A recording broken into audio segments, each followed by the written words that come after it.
مامۆستا من الحەمدوللا لە قەدیمەوە دەقەتێ برن لە تەمەنی 15 ساڵیمەوە حیجابم الحەمدوللا بەس فترێک دەبی سوپاست دەکەم مامۆستا تقریبا 2 مانگ دەبی نیقابم بەستایە کتابی تەوحید الحەمدوللا کتابی تەوحیدی جوا دەست پێ دەکەم بە ئیزنی خوای گەورە دەیخوێنم بەڵام دەوروبەرم وازم لێ نانێن دەڵێن دەبێ بۆ هەندەکان واتە بۆ خزمانی نێزیکم نیقابی نەبەستم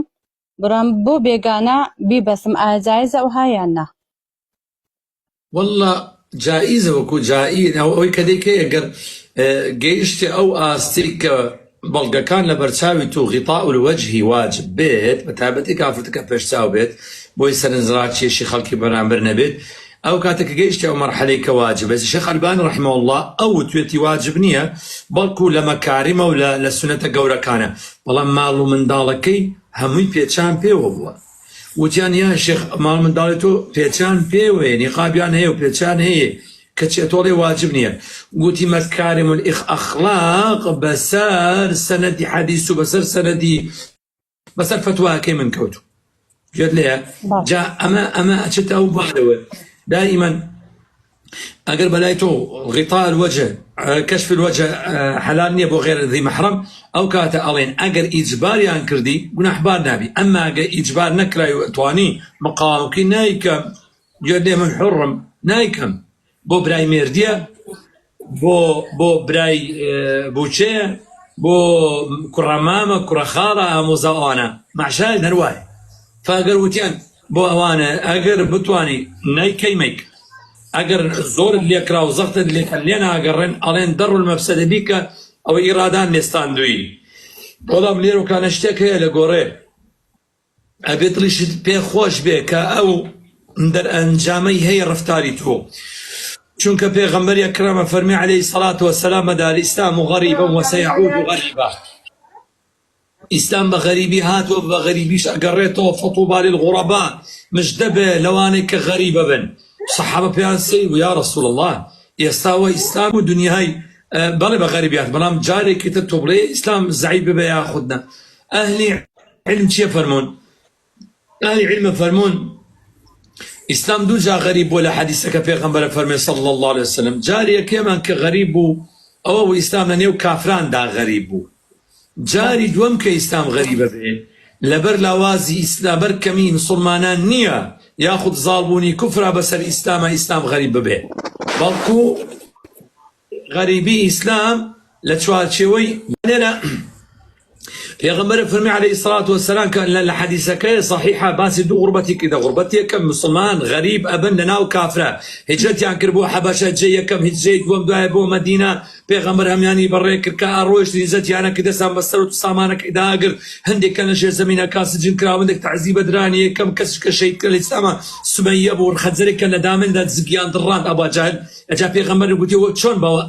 باوكي حاكمان وباوكي الزنان أجا زنابي ولا أفرتك بيد الصلاة قال مالكو باوك الجاهلان أبو جهل بوي يونس الريوي ملحد يا ملحد كان بصدي پیغمبر بحساب دفاعش لما في أفرتك كان يقول أبو الحكم نا أيوة ما في أفرتان لينية يو بدواي ما في جيشتن بداميني أفرتك كان أجر بدواي ما في جيشتن بداميني أفرت نكون أبا جهل پیغمبر لبرش بير أبو جهل أمر رفتاري بوا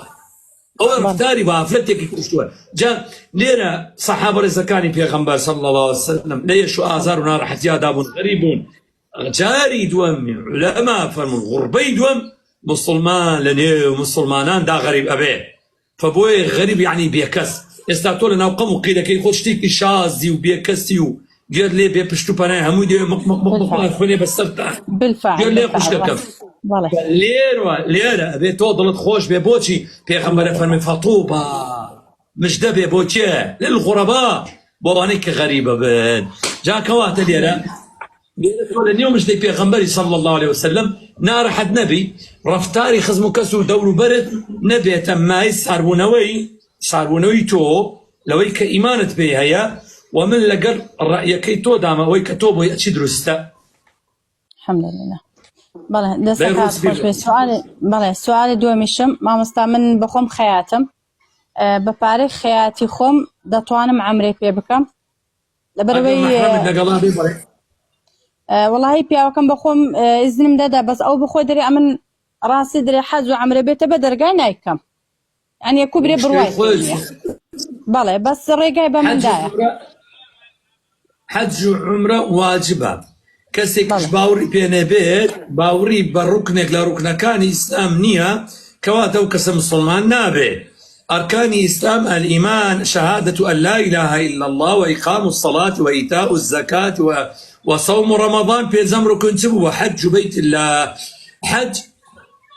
عمر شيرقلات كخواي من بان فرمي فمن حج البيت أو اعتمر فلا جناح عليه أن يطوف بهما وهل حج تمتع مانه وحج قران مانه وحج منفرد مانه عن إفراد تنها إفراد تنها بو حج الروي بمرجع عمرتها بو بيشتر أما حج كانت تشقيران بيتش متمتع به هردو كان حج عمره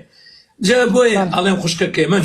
أو بياوكي تو أجر باوري بينيا بالأخواب دستة وبكا كاتا باوري بركان إسلامية أجر باوري شي به هي لتنبلي ناروا يا نايا بروا وشي شي خواتي تو أجر إذن أدا محرمك هي لقلتا برو بمرجع تاريخ خوتا يا أجر تاريخ مير يشتبه بالذات بەخوای وەکو مەسروفم ناکە خۆم لەسەر عن دەستی خۆم دەژم خیاتی خۆمە تقریبا وا ساڵانێکە دە 15 ساڵ زیاترە